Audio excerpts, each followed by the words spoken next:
Hare Krishna. So we'll start with Mangalacharan prayers. Welcome to the Bhakti Shastri class on Bhakti-rasāmṛta-sindhu, Nectar of Devotion. I will share my screen here and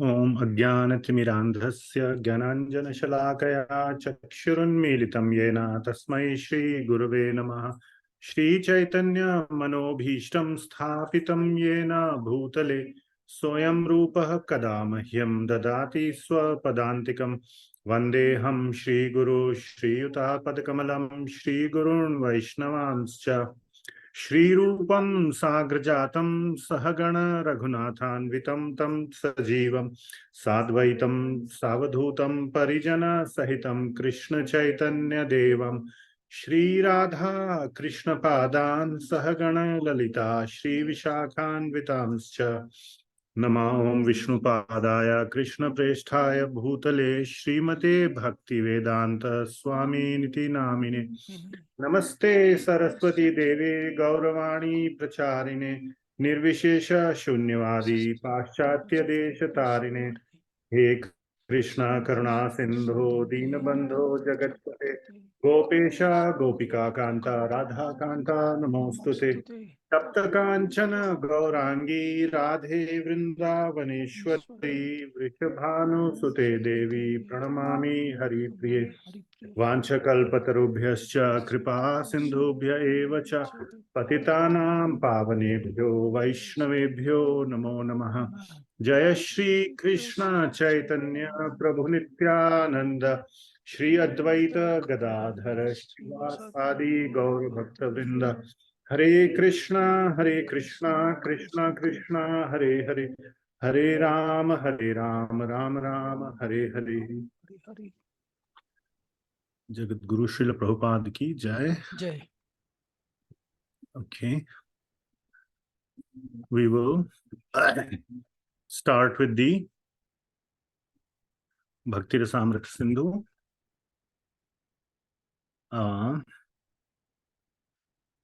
I will share one second.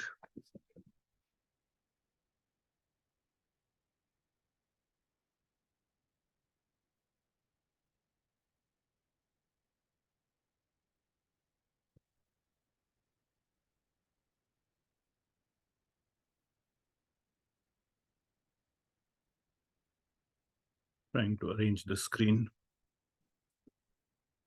Okay.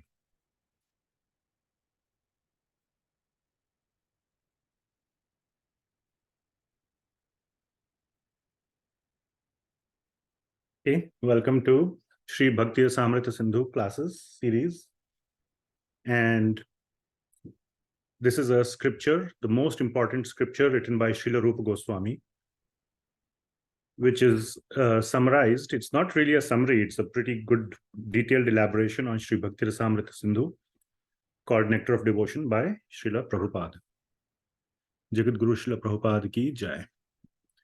So we will recite two verses from, these are the dedication to the Shad Goswamis, the 6 Goswamis of Vrindavan. I have a lot of material to cover today, so we will not go into the details of this meter, the Chanda, which is known as Shardula Vikriditam. One second, this is disturbing. It's a 19-syllable meter.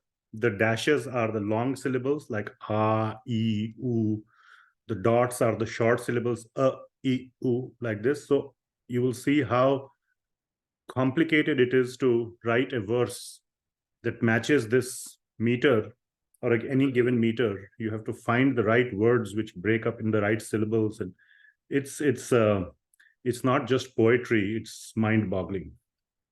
Anyway, and the meter is so sweet, it just comes out in such a sweet melody. So please sing, we'll do lead and follow. Those who know can sing after lead and follow format, even on the Zoom. But we will go fast. And these are, we had gone through these, the meanings last week. So we will just do the singing and move on. Krishna Kirtana Gana Nartana Paro Premamritambo Nidhi. Krishna Kirtana Gana Nartana Paro Premamritambo Nidhi. Dhira Dhira Jana Priyo Priyakaro Nirmatsaro Pujito. Dhira Dhira Jana Priyo Priyakaro Nirmatsaro Pujito. Sri Chaitanya Kripa Bharo Bhuvi Bhuvo Bharavahantarako. Sri Chaitanya Kripa Bharo Bhuvo Bharavahantarako. Vande Rupa Sanatana Raghuyugo Shri Jiva Gopalako. Vande Rupa Sanatana Raghuyugo Shri Jiva Gopalako. This is the translation. We went over it last time. So I'm going to sing only 2 of the 8. It is an Ashtakam, but just 2. Nana Shastra Vicharanaika Nipunao Sadharma Sanstapako. Nana Shastra Vicharanaika Nipunao Sadharma Samstapako. Lokanam Hitakarinam Tribhuvane Manyo Sharanyakaro. Lokanam Hitakarinam Tribhuvane Manyo Sharanyakaro. Radha Krishna Padaravinda Bhajana Nandamattaliko. Radha Krishna Padaravinda Bhajana Nandena Mattaliko. Vande Rupa Sanatana Raghuyugo Shri Jiva Gopalako. Vande Rupa Sanatana Raghuyugo Shri Jiva Gopalako. Thank you. So these are verses in glorification to the 6 Goswamis of Vrindavan. Maybe next time I'll put a picture of the 6 Goswamis in the slides as well. But we can talk for hours and hours about the glories of the 6 Goswamis. They are just the champions of the message of Lord Krishna. Okay, so these are now, we will recite 4 verses for the benefit of everyone, but primarily the Bhakti Shastri students. They need to memorize the verses and the translations for the test. These are the 4 most important verses of the Bhakti-rasāmṛta-sindhu. Bhakti-rasāmṛta-sindhu has over 2,000 verses, so there's no justice done by selecting only 4. We cover only about 400 of those 2,000 in the course, which is the Eastern Ocean, like we discussed last time. Even out of 400, selecting 4 is no justice done, but to keep it easy on the students and not to bombard them with memorizing 40 verses or all 400, that would be nice. 4 is what is required for the test. Rest is like bonus. Okay, so, and we will cover 2 of these 4 today. So that makes today's class arguably one of the most important classes. There are 4 verses selected out of 400 to memorize, and 2 out of those 4 we are going to cover today. So, Prabhu, can you share your screen, Prabhu? I'm not sharing my screen. Sorry. Not yet. No.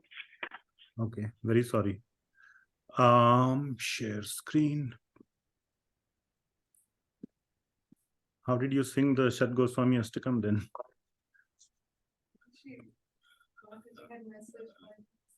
Oh, sorry. Oops. Very sorry about that. Anyabhilashita shunyam karmadyanavritam ज्ञानकर्माद्यनावृतम् Jnana krishnanu अनुकूलेन कृष्णानु bhaktiruttama. शीलभक्तिरुत्तमा This meter or chanda is known as anushtup, 8 syllables per line. No. Please mute yourself if you're not quiet in a quiet environment. Sarvopadhi vinirmuktam Sarvopadhi विनिर्मुक्तम् paratvena nirmalam तत्परत्वेन निर्मलम् Hrsikena Hrsikesa Rishikesh bhaktiruchyate. सर्वं भक्तिरुच्यते अतः श्री कृष्ण नामादि अतः श्री अतः कृष्ण नामादि श्रीकृष्णनामादि ग्राह्यमिन्द्रियैः न भवेत् न ग्राह्यम् भवेत् इन्द्रिये उन्मुखे हि जिह्वादौ एवोन्मुखे हि जिह्वादो एव स्फुरत्यदः स्वयम् एव स्फुरत्यदः आसक्तस्य विषयान् अनासक्तस्य विषयान् साधमुपयुञ्जतः यथार्हम् उपयुञ्जतः सम्बन्धे निर्बन्धकृष्णसम्बन्धे वैराग्यमुच्यते. युक्तं युक्तं वैराग्यमुच्यते विराग्यमुच्यते Right. It's in the chat. Okay. All right. So we did introduction to Śrī Bhakti-rasāmṛta-sindhu, and we went over the first 3 verses of the Mangalacharan. So just to a quick recap on the Mangalacharan. Yeah. So Mangalacharan, the first 6 verses of the Śrī Bhakti-rasāmṛta-sindhu are known as the Mangalacharan. Mangalacharan means it has 3 objectives. These are verses which accomplish 3 objectives. Mangalacharan means auspicious invocation. Auspicious means it prays for the success of the scripture. So it defines what the book's objective is. What is the book meant to convey? It allows the author of the book or the scripture to ask for blessings from the seniors so that he can write the book in a proper mood with which achieves that objective, and so that the listeners or the receivers can receive it in that proper way as the author intended. And finally, it offers benedictions on the receivers. So these are the objectives that Mangalacharan accomplishes. Usually, in these 6 verses, all these 6 objectives are being accomplished. This class is being recorded along with screen, so you can go back and look on the YouTube, and I'm not going to go through all of this. We will cover the last 3 verses. We covered first 3 last time. 4, 5, and 6 we will cover today. So let us go into the 4th verse, which is Obeisances, or the author, which is Srila Rupa Goswami, is paying obeisances, paying his gratitude to all the devotees. In the first verse, he was paying obeisances to Lord Sri Krishna and also establishing the book's objective that it is going to bring out Lord Krishna as the reservoir of all rasas. The second one was gratitude, homage, obeisances to Lord Sri Krishna Chaitanya Mahaprabhu. And the third one, whom he calls as Guru, his elder brother, Srila Sanatana Goswami. So those 3 we covered. Now to all the pure devotees, he is offering his obeisances. And we will see very beautifully how he addresses the pure devotees of Lord Sri Krishna. Okay. So let us see. So I will quickly recite these verses and we will go into the details. Okay. So this is obeisances to all the pure devotees. So Sri Rupa Goswami is asking for the blessings from all the pure devotees for the success of his writing and for the success of the receiver. So what is he saying? Bhakti-rasāmṛta-sindhu charatah paribhuta kala jala bhiya bhakta makaran ashilita mukti nadikan namasami. So what are the various points? Let us see here. So what he's saying is Bhakti-rasāmṛta-sindhu charataha paribhuta kala jala bhiya bhakta makaran ashilita. So we'll start from there. Makaran. Makar means it's a very large aquatic animal. You can call it like a large crocodile or a large or a shark. Either way, makar. Makar means a very large aquatic animal, which is only found not in a river, but in an ocean. Well, we see crocodiles in rivers, so we'll just stay with the shark. And that's what Srila Prabhupada also uses, shark. So devotees, pure devotees of the Lord are being compared to a shark. Not a very pleasing comparison, right? Shark is like a deadly animal and all that. So we'll see what is the significance here. Okay. So they are pure devotees of the Lord are like sharks. Why sharks? Because they are swimming in the ocean. What is the title of the book we are reading? Sanskrit title is Bhakti-rasāmṛta-sindhu. Bhakti-rasāmṛta-sindhu. Nectar of devotion is perfectly fine, but there's the word I wanted to focus on is ocean, which is kind of missing in the nectar of devotion. So that's why I said, Sindhu. So in a Sindhu, who is swimming? Sharks. So in this Bhakti-rasāmṛta-sindhu, in this ocean of Bhakti Ras, the pure devotees are swimming like sharks. So that is the first point. Okay. Then the second point is, such devotees are free of fear. Paribhuta kala jala bhiyaha. So paribhut means they are free of bhiyaha or bhaya. Bhaya of what? Of kala jal. Kala jal we call as like maya jal. The jal, the net in which like the fish get caught, the net of birth and death, the net of material entanglement. So compared to, you will see the word here, mukti nadikan. So you will see the word nadi. Nadi means a river. So fishermen usually go into a river or they go into the sea as well, but in the shallow portions of the sea. So there the fish are swimming, but they get caught in the net. The sharks remain in the deep side. And so they never get caught because the fishermen never go there. So they have nothing to fear.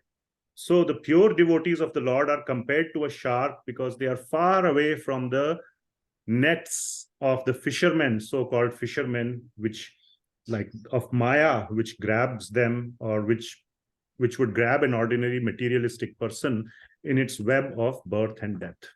Okay, so they have no fear of Kala Jala, the Jala of time of Kala. Okay. The next one is that they have even given up the desire of mukti. So why does one undertake a spiritual practice? Many people will say it is for mukti. And we just said because they are fearless from this Kala Jal. So they have even given up the desire of mukti. Why is that? So we will answer that question shortly. And then he says, Namasami, that I offer my nama or obeisances or my homage to such pure devotees. So Sri Rupa Gosvami is saying, I offer my obeisances to these pure devotees who are like sharks, who are in the deep side of the ocean, and they are completely fearless of the web of time, which can catch one in the cycle of birth and death. So that would be a rough translation of this verse.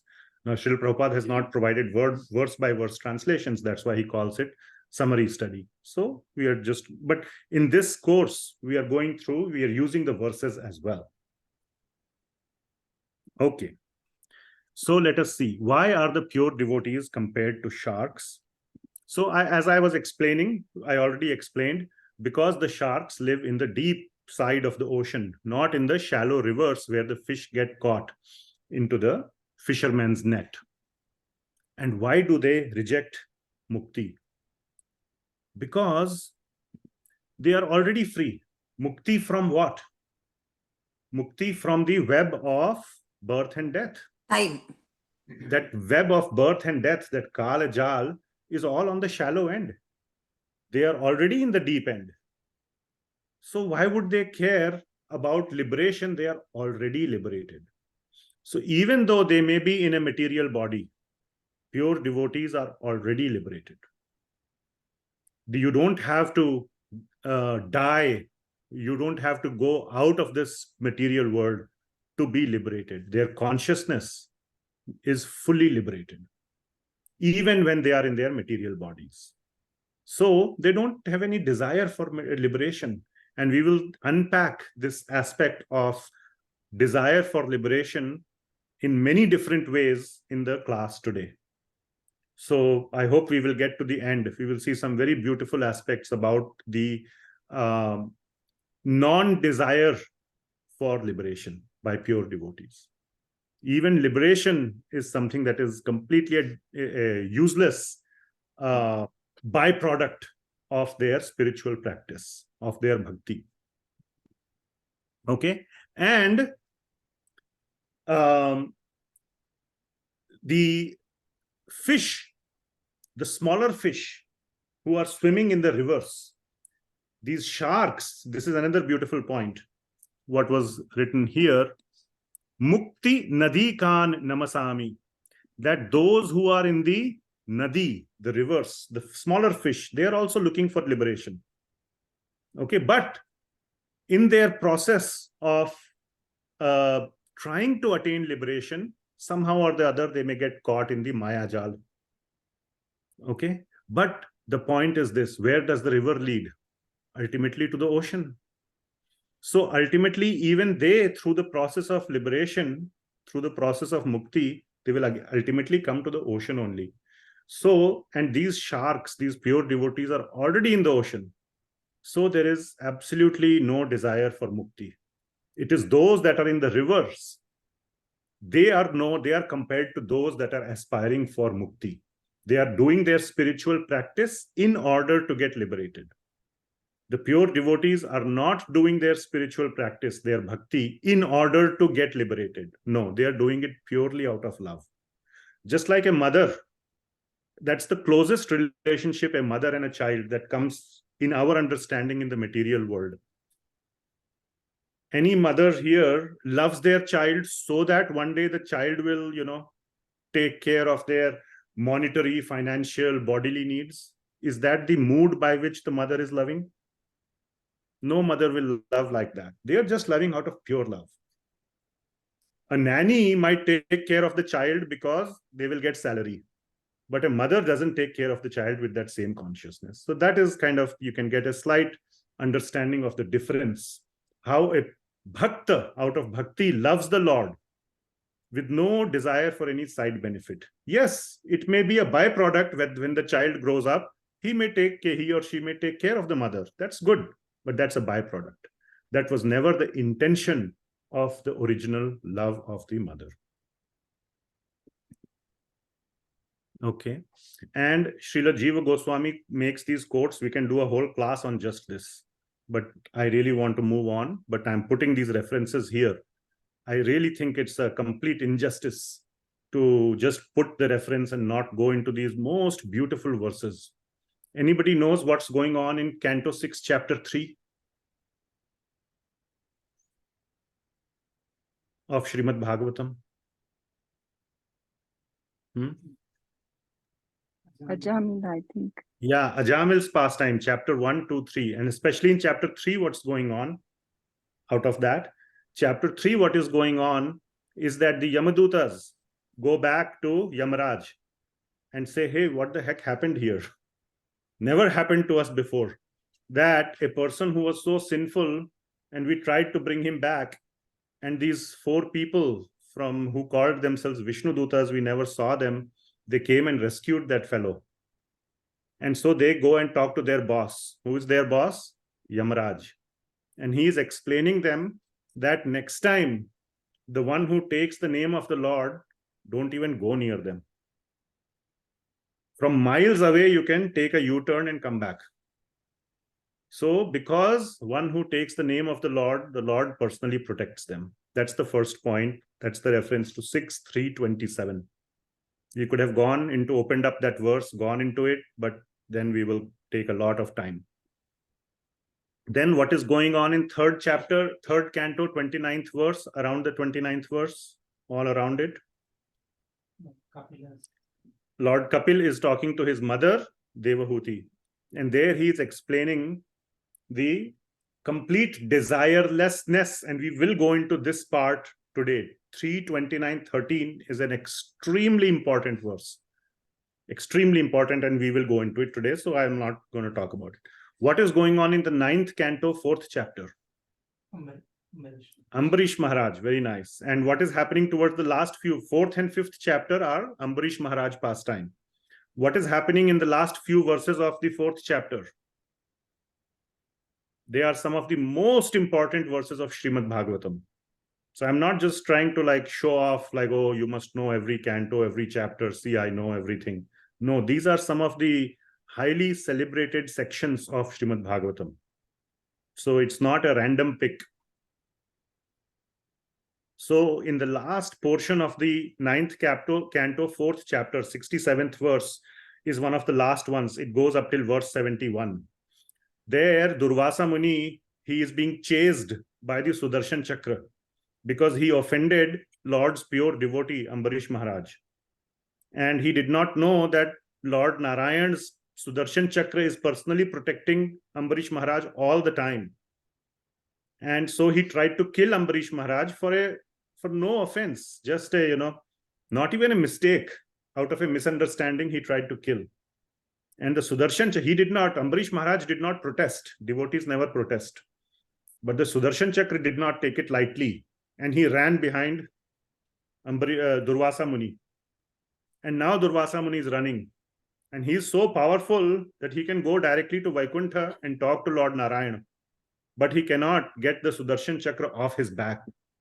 And these last few verses, starting from the 63rd verse, is a conversation between Durvasa Muni and Lord Narayana personally. He's saying, it is your Sudarshan Chakra. Please, can you tell him to forgive me and, save my life? Lord Narayan, Lord Vishnu says, yes, it is my Sudarshan Chakra, but I had sent it to protect Ambarish Maharaj. Now, both the Sudarshan Chakra and me, we are in full control of Ambarish Maharaj. He says, Aham Bhakta Paradhino. That I am subservient to my devotees. I am in complete control of my devotees. We say we are puppets. Lord is the puppeteer. That's the normal understanding we have. We are just puppets in the hand of the Lord. Don't we say that, Bhagwan ke chahe bina ek patta bhi nahi hilta. The Lord is controlling everything. But that same Lord who is the controller is the puppet in the hands of his devotees. Lord Narayan says this. I am powerless. So he says, Aham aswatantra hi dvija. Aswatantra, I am not independent. I am not free to act however I want. This is the position of the Lord, so, in front of his bhakta. So these are very, very important verses where it is shown how elevated the position of pure devotees is. Okay. All right. So these are the notes from the commentaries. There are two primary commentaries of previous acharyas, which is Sri Jiva Goswami and Sri Vishwanath Chakravarti Thakur, and our Nectar of Devotion by Srila Prabhupada. So these are the three main. The third one is not technically a commentary, but I personally still consider it a commentary because every single verse Srila Prabhupada has given at least a few paragraphs, which is a commentary. Then this one we will go a little bit faster, hopefully. In the 5th verse, he is seeking benediction for the success of Bhakti-rasāmṛta-sindhu. BRS is abbreviated as Bhakti-rasāmṛta-sindhu.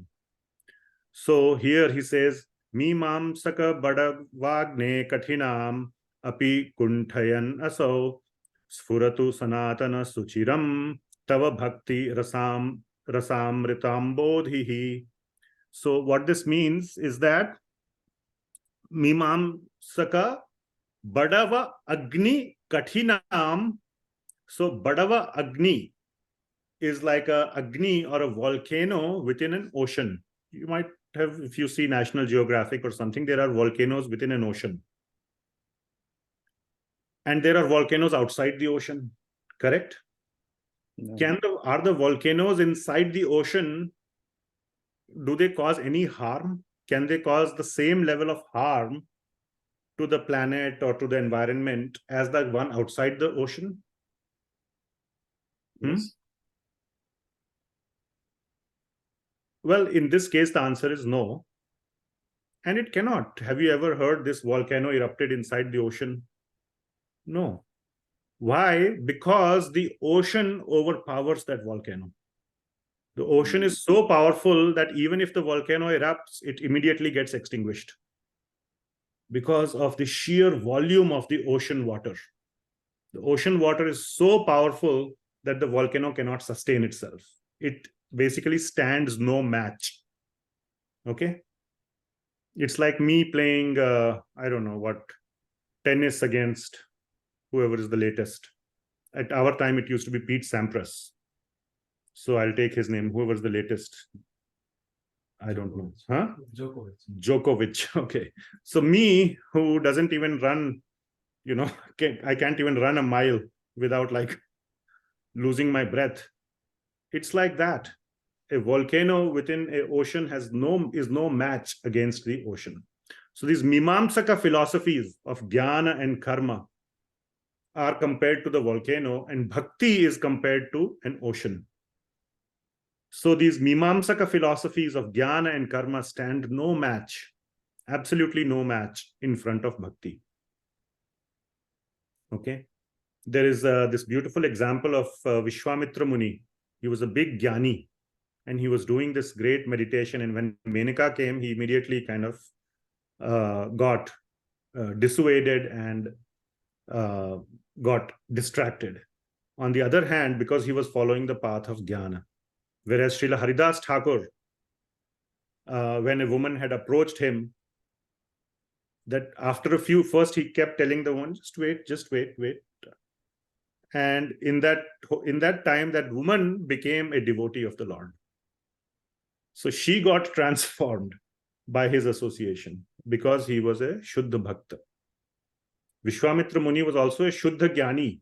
He was not any low-class Jnani, of course, Vishvamitra Muni. Okay, so these philosophies of Jnana and Karma are like volcanoes in the ocean, but the ocean of Bhakti Rasa, here we are talking, see, the first example also was ocean, Makara, inside the ocean. This also is ocean because we are talking about Sindhu, Bhakti-rasāmṛta-sindhu, an ocean of Bhakti Ras. Very easily extinguishes such volcanoes. And then seeking benediction for the success of that Sindhu. So that is an actual water ocean. But here we are talking about Bhakti-rasāmṛta-sindhu, the scripture. So he is saying that Suchiram. So Chiram means long life. So Sfuratu Sanatana Suchiram. May this Bhakti-rasāmṛta-sindhu, Tava Bhakti-rasāmṛta-ambodhihi. Ambodhihi means ocean. It's another name. May this Bhakti Rasa, this ocean of Bhakti Rasa, which is the Bhakti Rasamrita scripture, have a long life. May it enlighten people all around the world. So he is praying for the success of the work. And he is praying to Sanatana. Sanatana has a double meaning. So whenever we do offer our prayers, we offer our prayers to Guru and Krishna. So Sanatana is his Guru, his elder brother Sanatana Goswami, and Sanatana is also Krishna because he is the eternal Lord. So there's a double meaning of Sanatana. So he's praying to Sanatana, may this Bhakti-rasāmṛta-sindhu extinguish all other temporary philosophies or philosophies which are not so potent, such as jnana and karma, just like they are like volcanoes in the ocean. And this ocean of bhakti rasa, may it have a long life and not be threatened by such volcanoes. So that is the meaning. Okay. So I have explained most of the or all the points from the commentaries. So jnana and karma stand no chance in front of bhakti, just like an ocean volcano cannot do any harm to the ocean. A volcano may think it has great power, but in front of the ocean, it is completely powerless. The first two lines, as you can see here, are glorifying bhakti, saying that bhakti stands no chance. And in the second two lines, he is asking for benediction from Guru and Krishna. So that is what is being said here. First two lines, superiority of bhakti. Next two lines, requesting benedictions from Guru and Krishna, that may Bhakti-rasāmṛta-sindhu have a long life and show people the path of bhakti for many, many ages to come. Okay. Last verse in the Mangalacharan section, the sixth verse, is Bhakti-rasasya prastutir akhila janga mangala prasangasya agyenapi mayasya kriyate suhridam pramodaya. So what is saying? That Bhakti Rasasya Prastutir, for the presentation of the topic of Bhakti Rasa. So what is the objective of the scripture? To present the topic of Bhakti Rasa. And he is saying that so that it has benefit, let this presentation on the topic of Bhakti Rasa have benefit for all people in the world. Akhila Janga Mangala Prasangasya. Then he says, Agyenapi Mayasya. Agyenapi. I have no Gyan. Agyeya. Gyan means knowledgeable. Agyeya means no knowledge. So he is saying, he is considering himself to be ignorant. And he is saying, may this work that I am writing benefit the whole world. But I am ignorant. How can I write anything which will benefit anyone? Because I am so ignorant, I am a fool, he is basically saying. He is the greatest scholar of his time. Not only of his time, arguably till today. Someday I will share with you some of his intellectual work. You will literally, I promise you will fall off your chair. Because I fell off my chair. And everybody who listened to it falls off the chair. It's like mind-boggling. You cannot have any AI system today, I think, that can generate even that kind of mathematical genius. That's the, and he did all of that on palm leaves. Everything was in his brain. The kind of verses he has composed with such mathematical intricacy is like mind-boggling. So anyway, that is Rupa Goswami, and he's saying, I am ignorant. So he's saying, maybe the whole world will not get benefited. Kriyate suhridam pramodaya. Pramodaya means they will be happy about it. Suhridam means my friends. Suhrida, who like me. Okay, who will not judge me. So for a friend, even if I say something silly or stupid, they don't mind. They will say, yeah, nice. Okay, even though they may realize that this is a silly comment, they won't say it on my face. Or they will say, oh yeah, nice, thanks for telling me. So he's saying, at least my friends will find it useful, or at least they will pretend to find it useful. So let this be a work which is useful for my friends. Even though my intention is to benefit the whole world, I cannot. Why? Because I am ignorant. So this is the humble mood with which he is writing this. Now, a very nice twist comes in. Again, I'm sharing with you everything that I have read from the commentaries. His nephew, one of the other 6 Goswamis, Jiva Goswami, he is also a master. He is like, again, mind-bogglingly supreme. he would fan him. He would stand next to him and fan him when Rupa Goswami was writing this. And he would look over his shoulder and see what he's writing. And sometimes when he would get confused about what his uncle is writing, he would ask some questions. But this was not one of those questions. He was thinking internally, he understood the mood of his uncle. And he's saying, what is he writing? Agyaya, like this giant, he's calling himself that.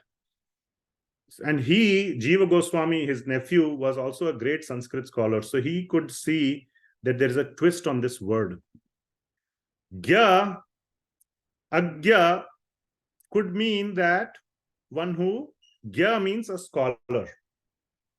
So Agya, one of the meaning could be that one who is not a scholar. Okay, which means one who is not scholarly. There is another word, perfectly valid meaning of Agya, which means a scholar who has no other equal. So in his commentary, he writes down that this is the actual meaning. Let the whole world understand the meaning is that there is no other scholar comparable to Sri Rupa Goswami. Anyway, so this is just for relishment aspect, okay? This won't be asked in the test. So some of the learnings we get from some of these verses, all preachers should cultivate the mood of Sri Rupa Goswami. One should not have the mood, one should consider themselves ignorant, not that I know it all. Always, always, always, and I have seen this with some of the greatest scholars that I have met. They all demonstrate this quality. They're always engaging in the process of continuous learning with humility. So that should be the mood of somebody who is sharing the knowledge, spiritual knowledge with others. Even material knowledge. The moment, that's why there's a verse in Bhagavad Gita which says, Vidya Vinaya Sampanne. And then it goes on, Brahmane Gavi Hastini, Shuni Chaiva, Swapakecha, Panditaha Samadarshina. But Vidya Vinaya Sampanne, it's a deadly combination. Vidya and Vinaya. Vinaya means humility. So knowledge, you'll see some smart people, they have a chip on their shoulder. Okay? So, or the ignorant fool will be humble because he doesn't know anything and he knows and the whole world knows. He's a fool. So he is like, okay, yes, sir, yes, sir. He passes his life by bootlicking. So bootlicking is his competency. For the smart guy, his brain is his competency. Both are doing fine. But one who is intelligent and who is humble, that combination is very rare to find. And that is a deadly combination. So that is the mood of and the character of Sri Rupa Goswami. So in that mood, one should always try to please devotees. He's saying, at least my friends, he's a pure devotee. So who will be his friends? Rascals will be his friends? No. Pure devotee will associate with other pure devotees. So the goal should be to please other Vaishnavas. So pleasing other Vaishnavas and Guru and Krishna. 3 groups we have to please. Now, Krishna is not a group, but a person. Guru is also a person and Vaishnava. So all this is being demonstrated in these very few verses. We can see how these points are coming up in these verses. Okay, let's move on. So we have completed till verse number 6. So now Mangalacharan of Bhakti-rasāmṛta-sindhu is over. Now the textbook begins. So the next 3 verses are structure. 7, 8, 9.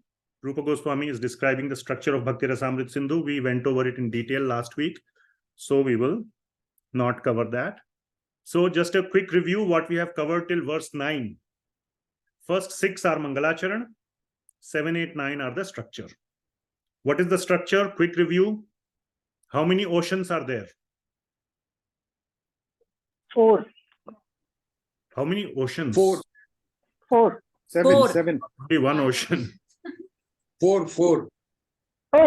One ocean. Oh, How many one ocean. Yes. How many divisions it has? 4. 4. Division. 4. Starts with Four. which one? East. Eastern. Goes which East. way? Anti-clockwise. Clockwise. So I'm telling you the sequence also. Eastern, southern, East, south, western, west, and north. 4 divisions. No. The eastern division is divided into what? 4 leher. Waves. Lahari. That is the Sanskrit that is used. 4 waves. Okay. And what are the 4 waves? What's the first one called? Samanya Samanya. Bhakti. Samanya Bhakti. Samanya Yes, Bhakti. general principles of bhakti. Second one is called Sadhan. Sadhana Bhakti. not sadhana. Sadhan. Sadhan bhakti. Sadhan means the means, process of bhakti. The means of performing bhakti. Sadhan bhakti. The third one is Bhav. Bhav Bhakti. bhava bhakti, and the fourth one is Pure. Prema prema Bhakti. Pure. So that is the structure of Bhakti Rasāmṛta-sindhu. Other divisions have other waves, which we will. Okay, so now we will cover 3 verses. 10, 11, and 12. We covered till 9. So now here, if you remember, the 2 verses that are for memorization are 11 and 12. Okay. So 10, 11, and 12. 10 is just very short. 11 and 12 are the main content for today. And our dear Hari Parshad Prabhu, who is one of the greatest scholars alive today, I would say, and definitely within the ISKCON community, I would arguably say within the entire Vaishnava community, so he has talked extensively on these verses because they are very important. I have put some links. He gave a class on it in Portland itself 2 years ago, or 2 visits ago, basically. That was last year. Then similar class in ISKCON Philadelphia, ISKCON Seattle. Here are the links. You can look at it. Most of my content, and he has taken his content. He has not invented new content. He hardly invents. Actually, he never invents any new content. But he's such a master in pulling content from previous acharyas and just putting it in a nice systematic way and presenting. But these 2 verses, 11 and 12, have so much rich commentary directly by our acharyas. He has just nicely presented that commentary in an easy to understand way. And I am going to take much of my content from him, plus the commentaries directly. And I am presenting the following slides or the following material. So the 10th verse is talking about the meaning of definition. So the section of 11 and 12 is what? What is the content of 10, 11, and 12? So we are talking about Bhakti Rasāmṛta-sindhu. We must first define Bhakti. What is Bhakti? What is the definition of not only Bhakti, Uttama Bhakti, the best Bhakti? What is the best type of Bhakti? What is it? How do we define it? We must have a definition. To have the Krishna consciousness. Okay. So let us see what Rupa Goswami says. So first of all, he defines definition. You can already see the brilliance of Rupa. What is the meaning of definition? Then we can define it. What should be the content of a definition? So content of a definition is something that states the lakshana or characteristics of something, whatever you are trying to define, its characteristics, of what it must include and what it must not include, which means what it is and what it is not, both. Okay, so that is how you define something. What do you want to define? Because there is no other thing like that. You are trying to define something. So you have to use terminology. You cannot say an apple is an apple. Well, what's an apple? It's an apple. What's that apple which is an apple? It's also an apple. So it will be apples all the way and you won't be left with any definition. It's meaningless. So you can say maybe apple is like a pear. Maybe I'm just making it up on the spot. But red in color, whereas pear is whatever, green or whatever, something. You have to use some, you have to give some characteristics. It grows on a tree, not inside the, not like a potato, not in the ground, whatever. You have to give enough characteristics to clearly define something and what it is not. So let us dive into what is being defined. Uttama Bhakti. Uttama means it's, Bhakti is feminine gender. Uttama. So it is Uttama Bhakti, not Uttam Bhakti.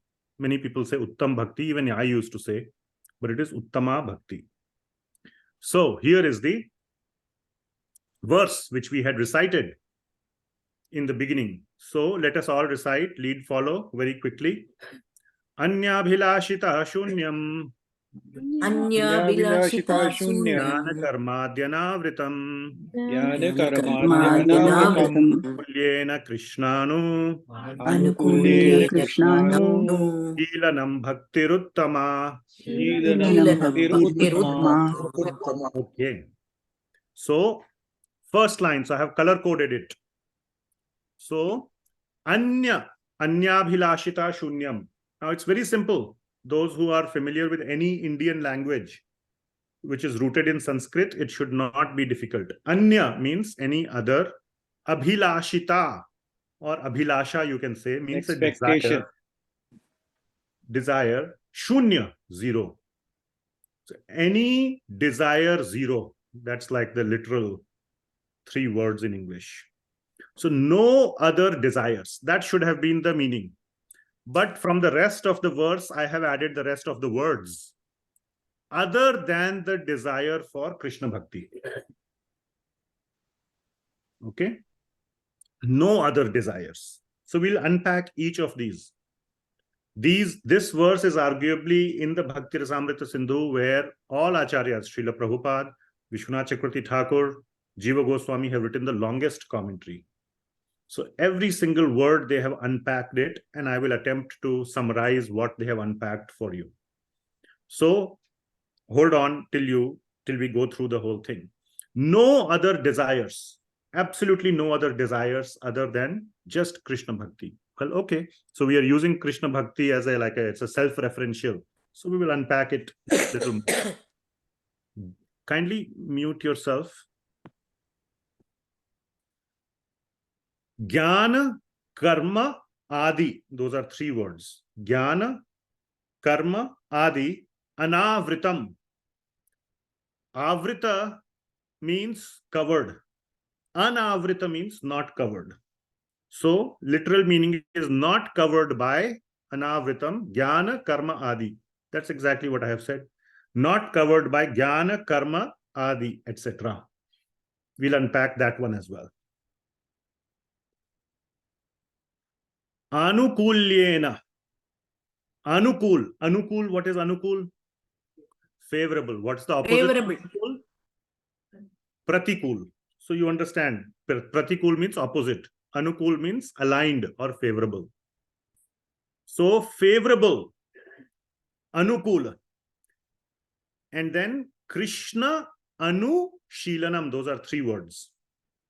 So the word is Krishna. So Anukul, favorable to Krishna. Favorable what? Favorable Sheelanam. Sheelanam means various acts. Anything that you do. Any activity that you do. And we will unpack that as well. So we are saying various acts of bhakti. Anu means repeated. So we can say favorable anukulyena. And ena has a specific meaning as well, which I'll quickly mention in passing. Anukul, ena means this is a required condition. That's what it, ena means this one is a required condition. I'll cover it in the later slide. But anukul, favorable activities, sheelanam or anu sheelanam, favorable repeated activities for Krishna. Okay? That is Uttama Bhakti. So 3 points are being brought up in this verse, or 3 characteristics of bhakti are being given. 2 are negatives, what it is not, and 1, what it is. Can you see? Which one is the 2 which are not? First 2. And second. First and second. And the third one is what it is. So it is meeting that criteria of the characteristic of what it is and what it is not. So let's unpack what this means. So we will take the first line. Anya abhilashita shunyam. What was the literal meaning of this? Anybody? Nothing desired. Bhakti is added, but no other desires. That was the literal meaning. Anya means other, abhilashita desires, shunyam means no or 0. So that's what it is. Other desires 0. So no other desires other than what? So Krishna Bhakti, yes. So other than Krishna Bhakti, that will be obvious from the context of the next 2 lines. And what are those activities of bhakti? It will be again covered in the next couple of lines, which is to serve, to please, to worship, to meditate on Krishna. So no other desires other than this. No other desires. And no other, and again, from this is all coming from the commentaries by the acharyas, specifically the 3 acharyas that I mentioned. At any time, place, or circumstance, there is no leeway. There is no loophole. There is no backdoor. At any time or place, no, at any time, any desires. Any desire for what? For self. For our own self. Absolutely no desires for self. Or self also means my husband, my wife, my child. That is ultimately self only. Because when you say my child, the word my means self. We may not care about somebody else's child. Marta hai tumhare. My child should be safe. So everything is about me. And that is, or it could be even my country is also my. Okay? It could be even all of humanity. Why? Because it's my humanity. My species. Everything at a bodily level of connection. Even you can say my universe. I care about my universe. The whole universe is also encompassed in that. But all of that, they may be very in the mode of goodness. They may be very nice things to do. Better than those who are only concerned about my. Better to think about your neighbor. Better to think about your country. Better to think about the world. Better to think about the universe. Sure. But the only problem is it cannot be called Uttama Krishna Bhakti. You can become a great humanitarian or a specian or whatever you can call yourself if you go beyond humans, whatever, but it's not Uttama Bhakti. It may make you ripe for Uttama Bhakti. Mode of goodness makes you ripe for Uttama Bhakti, but it is not equal to Bhakti. Please understand. So, absolutely no desire for self. It is certainly a very, very, very high standard, but that is the definition. That is the definition. Okay. Hari Parshad Prabhu gave this example, I think, or I was reading in a book. When you conduct a science experiment,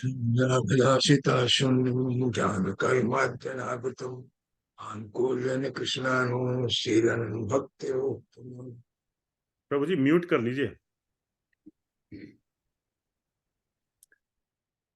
Thank you. So, where were we? Example. When you perform a science experiment and the result should be a straight line in a graph, let us say after 10 samples, how many of you have in your life got a perfect straight line? Seldom. So should we change the equation, or should we consider the equation to be the ideal and try to get as close to a straight line as possible by performing very precise experiment? Which one should we do? The second one.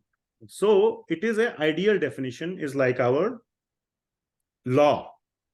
We should try to come as close to it as possible by putting more effort into doing the experiment, into doing the practice of science more precisely. Same thing with bhakti. The definition cannot be changed just because the whole classroom of students, none of them can seem to, manage to match it. That is no reason to lower the standard of the equation. The equation should stay as it is. So that is the point being made here. Okay, so it's not like, oh my God, it's too hard. But everybody got an A in the class. How many of you got A's? Many people got A's, even though you did not get a straight line. That's okay. Okay. So we know our bar, where we have to reach. That's what it is doing. Don't get disheartened. It's too hard. You don't have to reach all the way, but try to get as close to it as possible at your level. Next line. So we understand Anya Abhilashita Shunyam, no desires for self. Another way to put it is no material desires, because all the desires for self are material. Next, let us unpack Jnana, Karma, Adi, Anavritam. So there are 4 words, or we can say 5 words in that. Jnana, Karma, Adi, Anavritam. Okay. So let us start from the back. Anavritam. Avrita means covered. Anavrita means not covered. Not covered by what? So that kind of acts or actions, we will see that will come in the 3rd line, Shilanam. But those acts which are not covered by Jnana. Why is this being mentioned? So the primary meaning of Jnana is inquiry concerning the impersonal Brahman. We have discussed this topic at length in the Bhagavad Gita classes. So for those who may be not familiar with this term, it means that inquiry into Bhagavan as some kind of just energy, just some kind of like a flash of light. There can be no loving relationship between a human being and a flash of light. Can there be? Very hard to conceive. But if Bhagavan is as a person, like for Hanumanji, if Ram was not a person, but a flash of light. I mean, we have seen so many stories of Hanumanji where he is, where Lord Ram is hugging him. And that would not be possible. So that kind of inquiry into that impersonal form of Bhagavan is Jnana.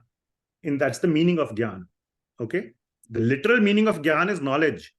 But here the Jnana that is being talked about is that kind of knowledge. Karma. Karma means, the literal meaning is activity or action. But here karma means fruitive activities. Fruitive means materially fruitive. Activities, or the activities itself may be for our pleasure. So again, there is our pleasure there included in that. Or the fruit of that activity is for our pleasure. Any action we do, we get some fruit. You all work 8 hours a day, 40 hours a week. What is the fruit you get? Your paycheck, right? So that is the fruit. Many people don't enjoy the job, but they still do the job with pretty good dedication. It's not like they're doing a half-hearted job. But the motivation is salary. For some people, they do the job for the love of the job itself. Even though they may be a billionaire, they still continue working just because they love to do the job. Like Steve Jobs or whatever we've heard, I want to make the world's best product, whatever. The job is everything for Mr. Jobs, not the salary. He used to take $1, he said. Whatever. So activities for our pleasure, or the fruits of activities for our pleasure. that is karma. So, adi means other processes, vairagya, sankhya, yogic, mystic, sacrifices, etc., etc. So, all those activities. So, which means activities anavritam, these activities which are not covered by these kind of jnana, karma, etc. Okay? So, not covered by. So, which means bhakti should not be covered by jnana, karma, etc. Bhakti should not have any mixture or any covering by this desire for inquiry into impersonal aspect of Bhagavan, or even for our self-desires, fruitive activities. Okay? Now, there's a very important point that Acharyas bring out, anavritam. Anavritam means not covered by, isn't it? Why couldn't he say jnana karmadi shunyam? Maybe it doesn't fit into the meter, but let's leave it. They are brilliant people. They could have written the verse such that it fits the meter using some other words or whatever. So, but why not shunyam? Shunyam means literally zero. Anavritam means not covered by. So, what could be the understanding?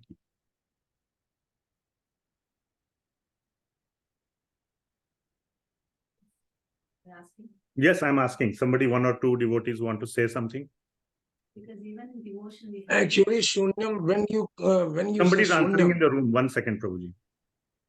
because even in devotion, we need to have knowledge about the scriptures, and we need to do devotional service, which is karma. So if it's devoid, then it's not no service. You're just sitting idle, which is not the purpose. Okay. Anybody else? Doesn't complete. It doesn't completely complete what.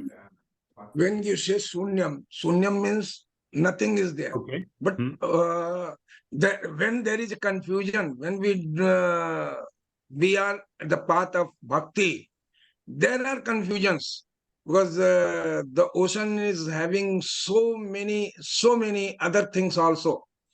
So they will disturb you. These type of jnana, karma, etc. Mentioning this means, especially when you will be on the path of bhakti, you will have to overcome these. So that is necessary. Jnana is essential, but agyan, knowing the agyan is also very essential. That is why anavritam Okay. So you are all on the right direction. Mataji gave a very, very accurate answer that some jnana about Krishna. Jnana means knowledge. That is why acharyas say that what kind of jnana, that inquiry concerning the impersonal Brahman should be completely devoid. But some other kind of jnana is needed. Jnana about Krishna. Very much needed. Very, very much needed. Karma. What kind of karma is to be completely avoided? Karma for ourselves. But karma for Krishna is highly desirable. So therefore, the jnana karma anavritam, it should not cover bhakti, which means that it should not supersede bhakti. It should not conceal or hide bhakti. That should not become the primary. Bhakti should be supported by bhakti jnana and bhakti karma. There are so many verses in Bhagavad Gita which support this claim. In Bhagavad Gita, Lord Krishna says regarding Gyan, Janma Karma Cha Me Divyam Evam Yo Veti Tatvataha. So one who knows, Veti, knowing means Gyan, that is knowledge. Veti is knowing, or that's the root word, Vet or Veda, that which is to be known. So knowing about Krishna's Janma Karma Cha Me Divyam, about me, Janma Karma, one who knows, Tyaktva Deham Punarjanma Naiti, which means liberation. After quitting this body, Tyaktva Deham Punarjanma Naiti, no Punarjanma. So that is Jnana. So Jnana about Krishna is very nice. All the great Bhakti Acharyas spent so much have spent so much energy in documenting their commentaries, in writing their commentaries on the 10th canto of Srimad Bhagavatam. Every prominent Vaishnava Acharya has written elaborate commentaries. And what is 10th canto of Srimad Bhagavatam? It is about Janma Karma Cha Me Divyam. It's all the activities of Lord Krishna. So we can say that is jnana, but that kind of jnana is encouraged. Similarly, for karma, there are so many supporting verses from Bhagavad Gita. Because of lack of time, we won't go into it. 9.27. Yad karoshi, yad ashnashi, yad juhoshi, dadasi, yad tapasyasi kaunteya, tad kurushva madarpanam. Then in 11.55, mat karma krin, that do my work, do my activity. So many places Lord Krishna has said. So basic point is avoiding or rejecting, not just avoid. Avoid is a weaker word. I'll fix this to say reject. Reject those types of jnana and karma that conceal or diminish or undermine Krishna Bhakti. So that is the meaning of jnana, karma, adi, anavritam. Not covered by. It's not like completely absent. There is presence of jnana and karma, etc., but which supports bhakti. Okay, now we come to the third aspect, which is anukulyena Krishna anushilanam. There are 4 words here. Anukula, actually 5. Ena.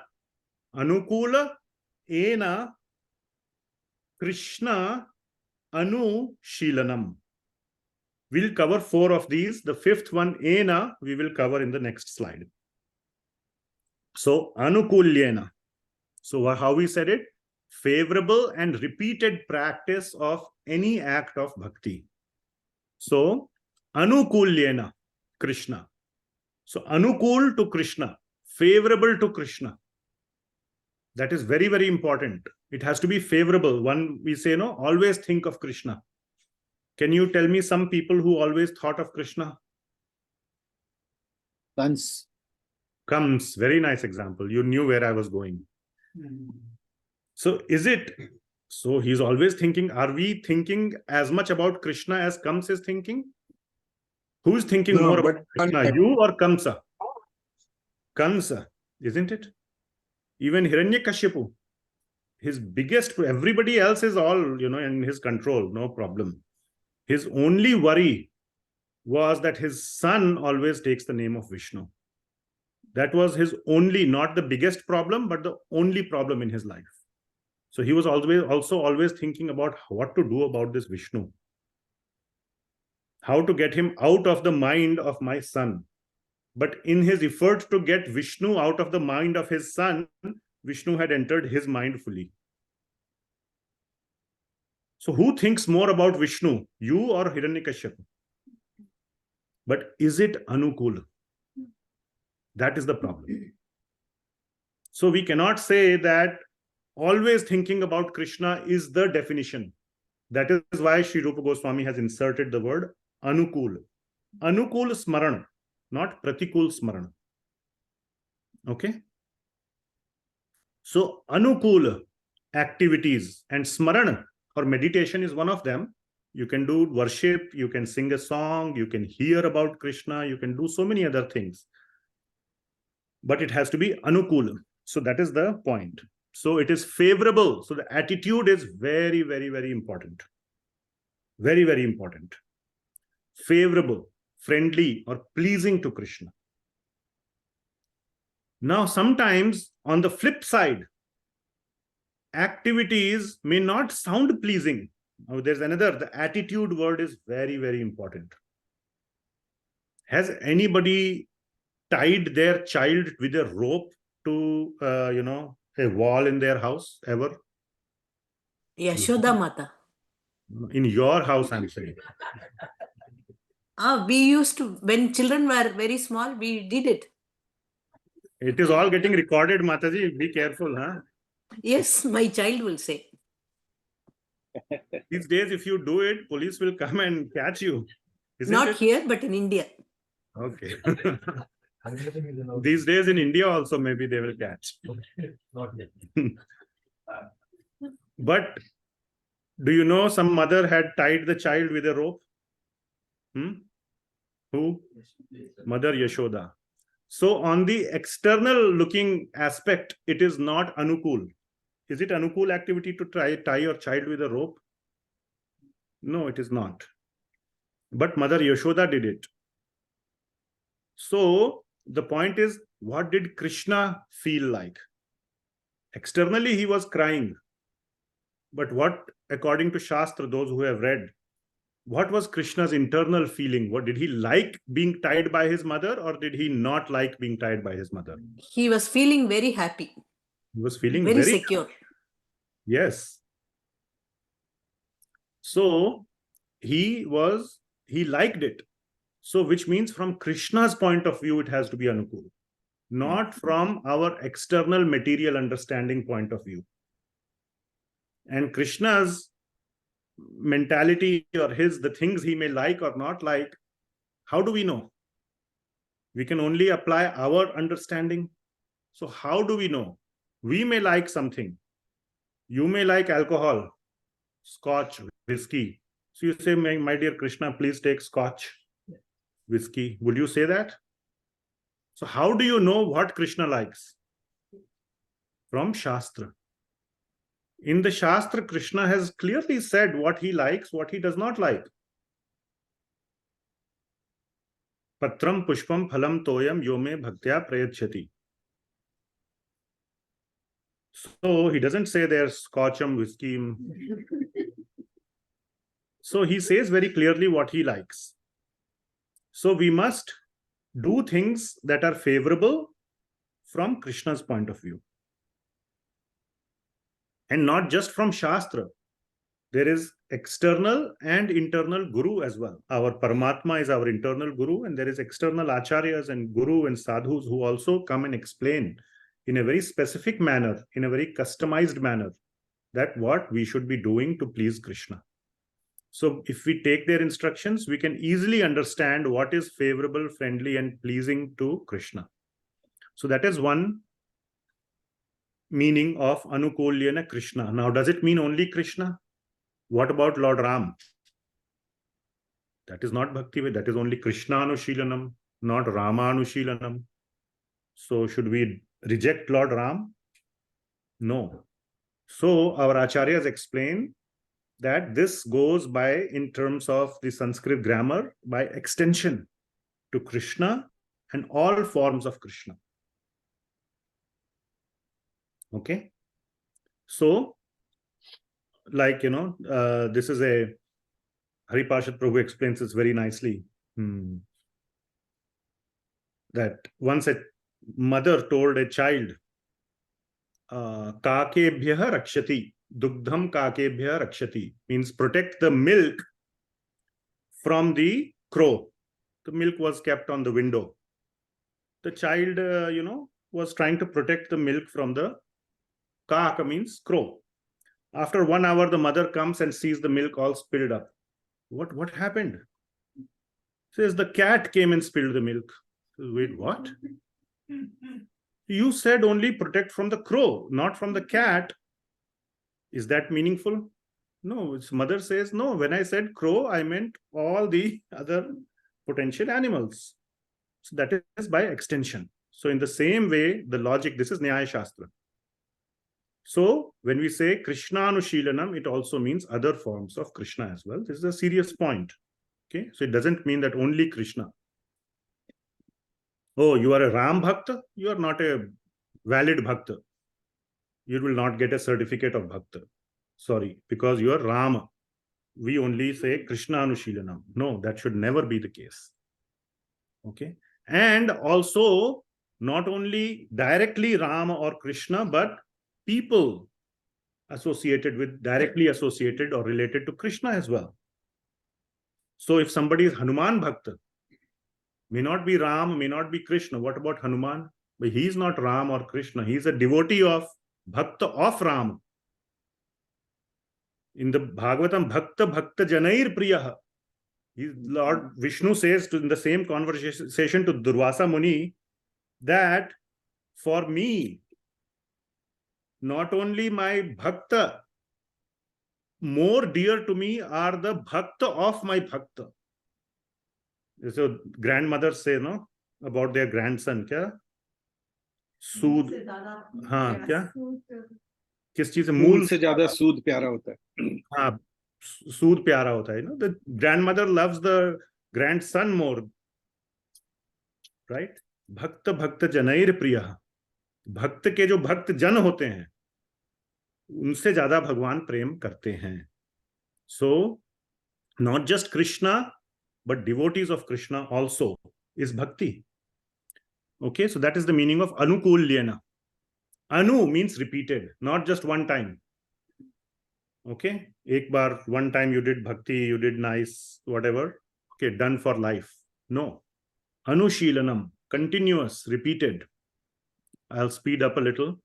Shilanam. So Shilanam, now comes the Shilanam. It's not just one type of act. Shilanam means all possible acts that meet the previous condition. Krishna Anushilanam, or sorry, Anukulyena Krishna Anu. Repeated favorable acts towards Krishna. So, act, practice, service, worship, meditation, it's future proof. Anything, even today you have iPhone. Using iPhone, you can read scripture from the internet. Now you can say Shastra didn't have iPhone in it. Obviously, no Shastra has iPhone word. It wasn't even invented. But does it mean it is excluded? No, it's not excluded because it is favorable. So it is future proof. Tomorrow, any other activity may come, which is not invented today. That also, if it can favorably be used for Krishna, like acharyas, they travel in aeroplanes. First, they used to travel on bullock carts. Going from Maharashtra to Vrindavan would take 1 month. How much time it takes now to go from Bombay to Vrindavan? Not even 2 hours. So can we say, oh, you are, you should go on a bullock cart? No, if aeroplane is available, we'll use aeroplane because it can be used in favorable seva of Krishna. So Krishna Anushilanam with body, mind, or words, or even emotions. All types of activities that can be favorably executed for pleasing Krishna. Okay, now comes in these three, so we have covered 3, right? Anyabhilashita shunyam, jnana karmadi anavritam, anukulyena Krishna anushilanam. These are the 3 things. Out of these 3, there is something known as mukhya or swarupa lakshana, or gauna or tatastha lakshana, means primary characteristics and secondary characteristics. So there is one primary characteristic. Which one do you think it is? If you just take it as 1, 2, and 3 in that sequence, which one is the most important? Or we can say non-negotiable. That is non-negotiable. So I call it deal breaker. In Krishna favorable. Software engineering, we call it showstopper. Yes. Anukulyena Krishna Anushilanam. That is not negotiable. Other 2 may be negotiable. Is there an example of somebody who was Anya Abhilashita Shunyam from Srimad Bhagavatam? Very nice. Dhruva Maharaj. That's the primary example who had a material desire. If you know the story of Dhruva, he goes to worship Lord Narayana. Narad Muni even gave him a mantra, Om Namo Bhagavate Vasudevaya. So he was taking Vasudeva, Lord Vishnu's name, but for what reason? Because he was dejected, or he was didn't get to sit in his father's lap. He was humiliated by his stepmother. He said, I will show her. I will get a bigger kingdom than my father. What does he think? He is a king. I will be a bigger king. So he went to Lord Vishnu and chanted Vishnu's name to get a kingdom. Is that a kind of desire we are saying we shouldn't have? Yes, asking for a kingdom. But as soon as he saw Lord Vishnu, he completely changed, his mood changed, because immediately within a fraction of a second, he became, all his material desires vanished and he was full of spiritual desire. So it is possible. So which means Anya Abhilashita Shunyam is not a deal breaker. It is okay in some, now it doesn't mean that we should have, oh, he had, it's okay to have. We should not have. You should see how much tapasya he did for 6 months. That much, after that, his desires went away. We have no chance of doing that. So if we want to emulate or imitate Dhruva Maharaj, we have to imitate him all through the way. Okay? For that rest of it, we have no chance. You should see, he completely even stopped breathing. The whole universe got shaken up by his tapasya. So, and then Jnana Karmadi Anavritam. There is another example of the 4 Kumaras. They had this desire for the impersonal Jnana. But the moment they smelled the incense, the sweet fragrance of the tulsi leaves from the feet of Lord Vishnu, they became pure devotees. So that is also not a deal breaker. In some exceptional scenarios. So the point being that among these 3, there is one primary characteristic, which is Anukulyena Krishnanu Shilanam. And what in the verse says that this is the non-negotiable one, Ena. Anukulya Ena. So it is mentioned, I am not a Sanskrit scholar by any stretch, but the commentaries say that the word Ena, say that this Anukula Krishnanu Shilanam is Ena, means it is not negotiable. This one means that it must be there. That is not used in the previous 2, even though all 3 are part of the definition. So they are all strongly required, but if you have to pick one among the 3, it's this.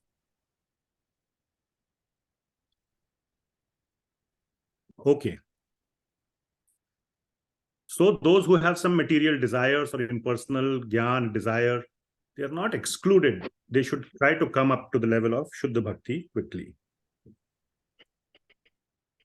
And then just another point I will make here quickly about like the devotees of Krishna. Where is that mentioned? Okay. So again, by rules of Sanskrit grammar, Krishna Anushilanam has 2 meanings. Krishna Artham Anushilanam and Krishna Sambandhi Anushilanam. Artham means, Krishna Artha Anushilanam means anything that is favorable to, directly to Krishna. And Krishna Sambandhi Anushilanam means which is favorable to something which is directly related to Krishna. So it includes all the devotees of Krishna. It includes the paraphernalia of Krishna, the abode of Krishna.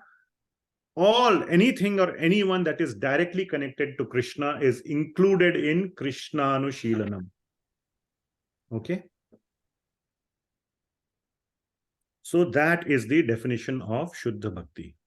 Uttama Bhakti. This is the yardstick, topmost yardstick of Bhakti. Let's cover quickly the second verse. Now this one will go quick because we will not cover the meanings like word by word. Our acharyas have done the work for us. They will simply map each line to the previous verse. So let us recite this verse quickly. We will go for maybe 10 more minutes. Okay. Sarvopadhi vinirmuktam. Sarvopadi vinirmuktam. Tatparatvena nirmalam. Tatparatvena nirmalam. Hrsikesha. Hrsikena Hrsikesha. Bhaktiruchyate. Sevanam Bhaktiruchyate. So this verse, basically what it is doing is mapping this verse, number 12. This is the 12th verse of the chapter, to the 11th verse. Okay. So you will see here on this left side column, all the words are there. Sarvopadhi vinirmuktam tatparatvena nirmalam Hrsikena Hrsikesa sevanam bhaktiruchyate. That whole verse is there on the left hand side. And all aspects of the previous verse are on the right-hand side as well. Well, how does it start? Anya bhilashita shunyam, jnana karmadi anavritam, anukulyena krishna anushilanam, bhakti uttama. Do you see that the entire verse, nothing is missed or omitted? So, sarva upadhi vinirmuktam. So, the middle column is simply giving the English meaning of the left-hand side. Upadhi kya hoti hai? What is upadhi? Result of the work. Title, huh? Title, Upadhi, designation. earning. That is Title, upadhi, you know? title. आपकी उपाधि क्या है भाई? हम vice president हैं, हम president हैं, हम आपके माई बाप हैं. So that is called upadhi. So sarva upadhi, all these things, ultimately it is all an upadhi, you know. A big freedom fighter will say, I am a big freedom fighter. Or somebody may say, I am a good father. That itself may be an upadhi. How come you think, you know, what have you, child, if the child says, what have you done for me, dad? It's so hurtful to the father. My whole life, I have been a good dad. And you are telling me, what have I done for you? So what is his upadhi here? It's strong attachment. I am a good dad. Nobody dare tell me I'm not a good dad. I'll kill him. My upadhi is good dad. So many upadhis can be there. So, vinirmuktam, giving up that whole conception of upadhis. Isn't it the same as anya bhilashita shunyam? Nothing for self. Upadhis are the number one thing that we are attached to. Father will say, sab le lo, paisa le lo, sab le lo, but ye kabhi mat kehna ki main acha baap nahi hu. Hai ki nahi? Someone say like that, right? That is the thing he's most attached to, not to his property, not to his wealth, not to anything. One can be like that, isn't it? Ahankar. Kindly mute. Ahankar. So that is the final, you know, anya bhilashita, our identity. So anya bhilashita shunyam is same as sarva upadhi vinirmuktam. Tat paratvena nirmalam. So tat paratvena means favorable to tat. Tat means that object. In the previous verse, Krishna or Vishnu had been mentioned. This is from Narad Pancharatra. This particular definition, Rupa Goswami is taking from Shastra as well. So, if you see here, I have mentioned here Narad Pancharatra's definition.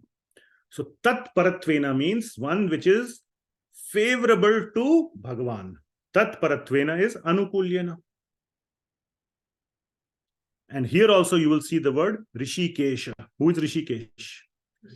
Krishna. Krishna. Tat is referring to previously, but Krishna had been, or Hrshikesha had been mentioned previously as well. Tat Paratvena, favorable to that person, is the same as Anukulyena. Nirmalam. Mal kya hota hai? Mal. Mal means the most useless substance. It's called as mal. Dirt. So nirmal, no mal. That is nirmalam. And here means no mal, means no unwanted stuff. What are the unwanted stuffs mentioned? Jnana, karma, adi. So this nirmalam maps to jnana, karma, adi, anavritam. Tat paratvena nirmalam. Now, Hrsikena Hrsikesha sevanam. So Hrsikena, Hrsikesha. So Hrsikena means that using our senses for seva, sevanam of Hrsikesha. Okay. So Rishi means senses. Hrsikesha. He is the Ishwar, the master of the senses is Bhagavan. So Hrsikesha, that's why we call Hrsikesha as Bhagavan. Hrsikena means using our senses to do seva of the Hrsikesha, which is the same as Anushilanam of Hrsikesha or Krishna. Anushilanam, means acts of worship, of bhakti, of meditation, of kirtana and shravana and all those things. Bhaktir uchyate is bhaktir uttama. Okay. So this is the clear mapping. So all these words are now understood. Now last thing, Rupa Goswami. So we have covered verse number 12, 11 and 12 of the chapter. Now 13, 14, 15. So we will see here 13, 14, 15. Srimad Bhagavatam is the standard textbook, the standard textbook of bhakti. Everything must have pramana or proof from Srimad Bhagavatam. So where is proof? The best proof of bhakti from Srimad Bhagavatam is 3:29:12. This is the verse which I had mentioned long back in the beginning of the class. 3.29.12, where Lord Kapila is explaining the principles of bhakti to his mother Devahuti. So let us see the direct example of bhakti he gives there. So in the 12th verse, second line is being quoted by Rupa Goswami. Ahaituki avyavahita ya bhakti purushottame. So ahaituki means no hetu. Hetu means for something, for some reason, for some reason, cause. some cause. You do something so that, in order to fill in the blank. You do 8 hours of work in order to fill in the blank, get a paycheck. So you do bhakti with some hetu. I do bhakti so that I won't have any disease. That is not good bhakti. So ahaituki, no hetu, which is the same as, so you have color coded it. Red color, ahaituki means anyabhilashita shunyam. Now we have defined bhakti, anyabhilashita shunyam jnana karmadhyanavritam anukulyena krishna anushilanam bhaktiruttama. Everything can be mapped to that. Now we can just, now it's easy. We will take that definition and we'll just map it. So ahaituki is anyabhilashita shunyam. Avyavahita means jnana karma anavritam, which means no other philosophy.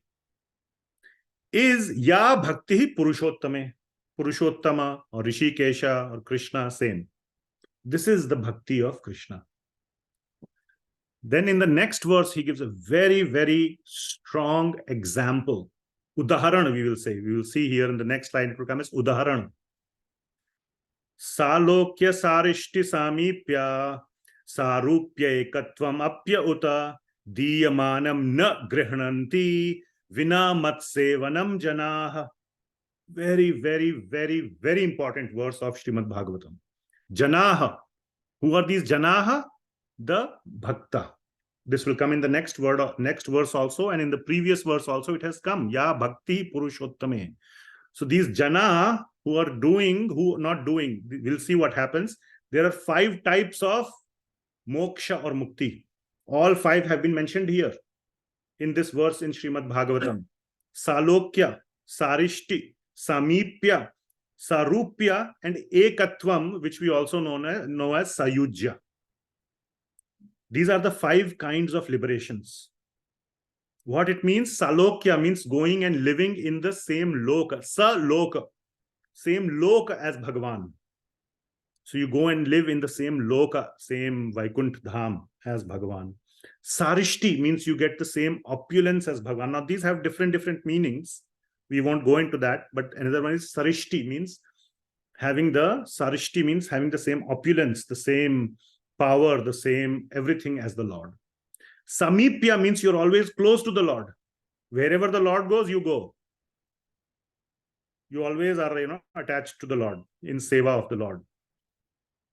If Bhagavan goes out of Vaikuntha, you go out of Vaikuntha. So Samipya, Sarupya means having the same rupa or form as the Lord.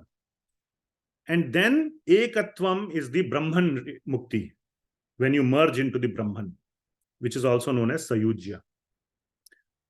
So all these 5 types of liberation, isn't it great to be liberated? That's what everybody is trying to do spiritual practice for, to get liberated, isn't it? Any of these is great. Okay? Diyamanam na grihnanti. Diyamanam, even if I give, diyamanam, le lo beta. Bhagwan is saying to a bhakta, please take any of these. Diyamanam, what does the bhakta says? Na grihnanti, nahi chahiye. Nahi chahiye. If vina mat sevanam. So bhakta will not say nahi chahiye. No, I don't want. He will say, wait a minute. You are giving me this one of these 5 of my choice. But if I accept it, will I be able to do your seva?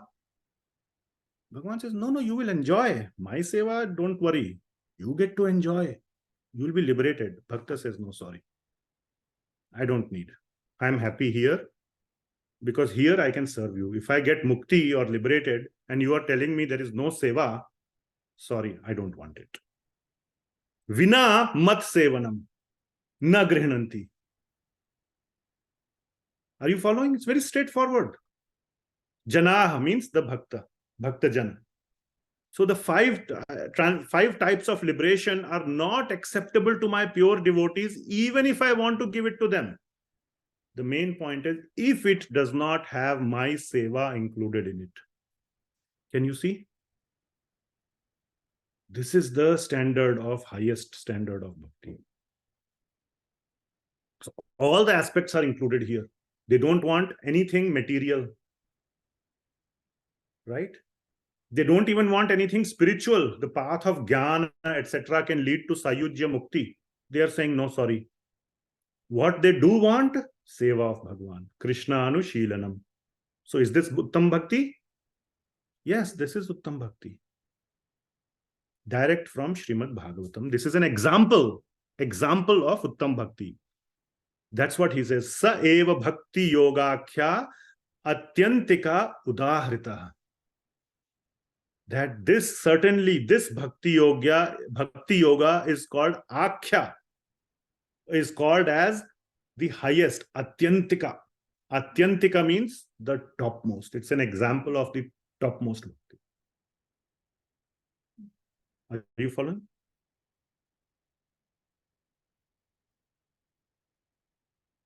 So we will stop here. All glories to Srila Rupa Goswami Prabhupada. All glories to Srila Prabhupada. All glories to our contemporary Guru Janas. Grantharaj Srimad Bhagavatam. Yes. Any comments or questions? We can take few.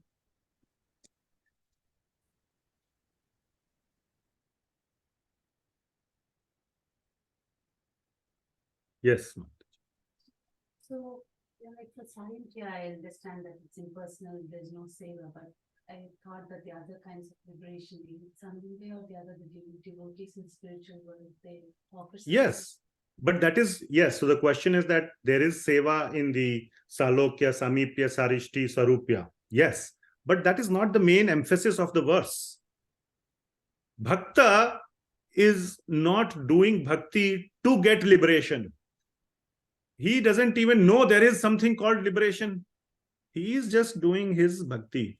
Bhagwan appears and says, Beta, main tumhe I'll give you Salokya Mukti. He doesn't know. Hoga kuch. Bhagwan, whatever Bhagwan is giving is good.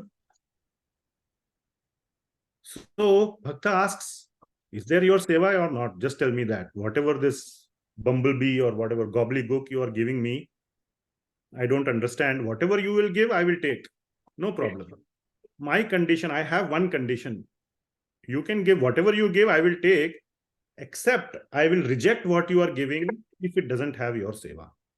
So that is the mood that is being expressed. It's not a very jnani kind of bhakta who knows what is samipya, sarupya, etc. Bhagwan appeared in front of bhakta. That is the most beautiful thing. That's the most nice thing that can occur for a bhakta. And Bhagwan is giving something. Okay, that is also nice. But is it going to take me away from Bhagwan? Sometimes Bhagwan can say, okay, beta, you go away.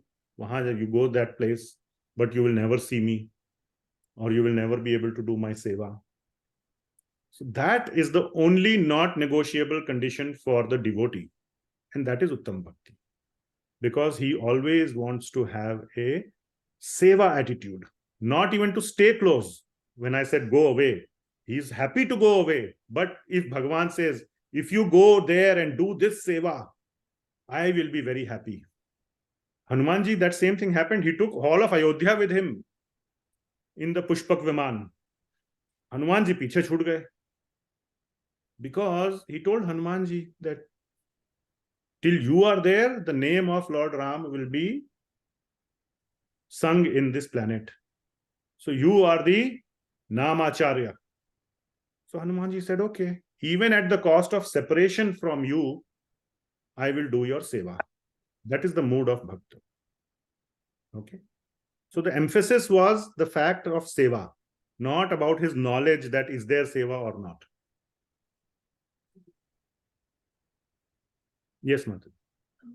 Today's class we have seen Mamamsika philosophy, which is Mamamsika. Adi. So that includes Jnana also. Yes. All kinds of, I had shown in the slide, mystic yoga, all kinds of dhyana yoga, vairagya, sankhya, all those practices. Anything that is not bhakti.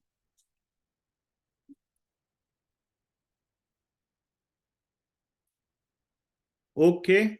Anything else? Prabhuji, here mat sevanam it is given. Is it just like that in Bhagavad Gita? Mat bhakto, like that it should be taken? Yes. Bhakta, the primary aspect of bhakti is seva. No, here this also is told by Krishna himself. Yes. So this verse is being said by Lord Kapila, who is none other than Krishna or Vishnu. Thank you, Prabhuji. Okay. It's same as Sarva Dharman Parityajya Mamekam. Mamekam Sharanam Vraja. Yes. Mamekam Sharanam. Goes little bit ahead of Mamekam Sharanam Vraja. Well, not really. By taking Sharana of Bhagavan, you do whatever he wants. If he wants to be separated from you, the devotee will happily endure the separation if it is a aspect of seva of Bhagavan. Just like the example I gave of Hanumanji. Same example, not same, similar example of Uddhavji also happens. Bhagavan Krishna, when he is about to depart, he speaks Uddhav Gita to Uddhavji. Uddhavji is very happy, just like Arjuna, hearing the, instructions and that is known as Uddhav Gita.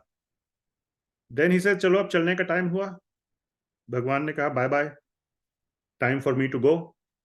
Then Uddhavji said, okay, let me also. Mera bhi, where's my ticket? Lord Krishna said, no. I am going, you stay here. You go to Badrika Ashram, and whatever this Uddhav Gita I have told you, you tell it to them. There are all those rishis and munis who are waiting to hear this. But I cannot go because time for me has come to go to my Vaikuntha Dham. But you should go. You cannot come with me right now. You can come later. Uddhavji said, sure, thank you. The same kind of example. For seva of Bhagavan, devotee is ready to endure anything. And what is the worst thing for a devotee? Separation from Bhagavan. He is even ready to accept that, if there is seva included in it. Okay. Srila Rupa Goswami Prabhupada ki jai. Jagat Guru Srila Prabhupada ki jai. Hare Krishna. Hare Krishna. Thank you so much. All a very happy Radhashtami. It is coming up next Friday. So please celebrate the appearance day of the topmost Bhakta of Lord Krishna, which is none other than Srimati Radharani. No other Bhakta is as great as her. Thank you. Hare Krishna. Hare Krishna, Prabhuji. Hare Krishna, Prabhuji. Thank you so much. Thank Hare you. Krishna Prabhuji. Thank you.